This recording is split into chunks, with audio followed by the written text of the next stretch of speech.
একটা কথা আপনার সাথে একটু শেয়ার করি, সেটা হচ্ছে মাশরাফি বিন মুর্তজা। চমৎকার একজন খেলোয়াড়, আমরা সবাই ওনাকে চিনি এবং যুব সমাজ বিশেষ করে যারা খেলাধুলা পছন্দ করে যারা, তারা মূলত এই মাশরাফি বিন মুর্তজাকে ভালো একটা বন্ধুত্বের সাথে সম্পর্ক করে নিয়েছেন। এবং সোশ্যাল মিডিয়ার মাধ্যমে আমরা মাশরাফি বিন মুর্তজার কিছু কাহিনীগুলো দেখতে পারলাম যে অনেক মানুষের সাথে মিশছেন, এমন একটা চমৎকার এমপি খুঁজে পাওয়াটা অনেকটা টাফের বিষয়। কিন্তু তার একটা স্ট্যাটাস এবং তার পরিস্থিতি এমন ছিল যে পরিস্থিতির কারণে এই স্ট্যাটাস যদি দিতে পারতো তাহলে সেই ভালোবাসাটা আজও থেকে যেতে পারতো।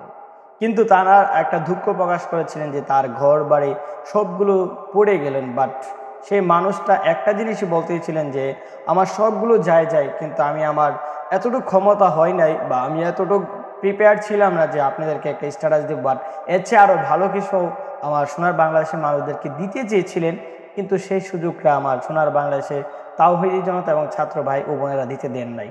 কেননা এর আগে মূলত আউট করে দিয়েছেন তার যাকে অনুসরণ করতো, যাকে অনুকরণ করার মাধ্যমে এতটুকু সামনে এগিয়েছিলেন, ওই মানুষটাকে আপনারা পালিয়ে দিয়েছিলেন। আসুন আবার আমরা একটু আলোচনা করি তার সন্তানের বিষয়ে।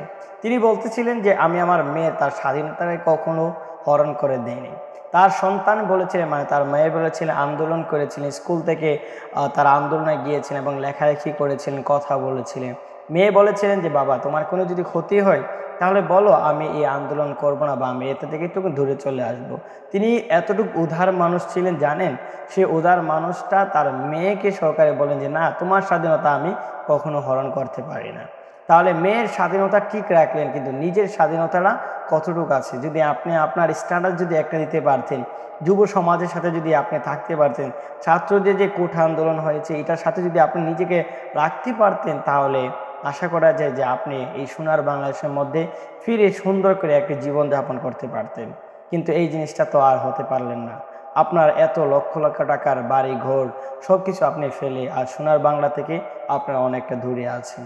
তাই এখন এই জিনিসটা আমাদের বুঝে আসার সময় যে আমরা আমাদের নির্ধারিত যে সময়গুলো আছে, এই নির্ধারিত সময়ে নির্ধারিত কাজগুলো আমরা করতে হবে। যেমনভাবে কবি বলেছিলেন যে সময় এবং সুদ কখনো কারোর জন্য অপেক্ষা করে না। তাই আমরা এই সময় এবং সুতের সাথে সাথে আমাদের যে অবস্থার মধ্যে যে ভূমিকা রাখার প্রয়োজন, এই ভূমিকা যদি আমরা রাখতে পারি তাহলে আমরা মাশরাফি বিন মুর্তজার মতন আমরা দেশান্তর হতে হবে না।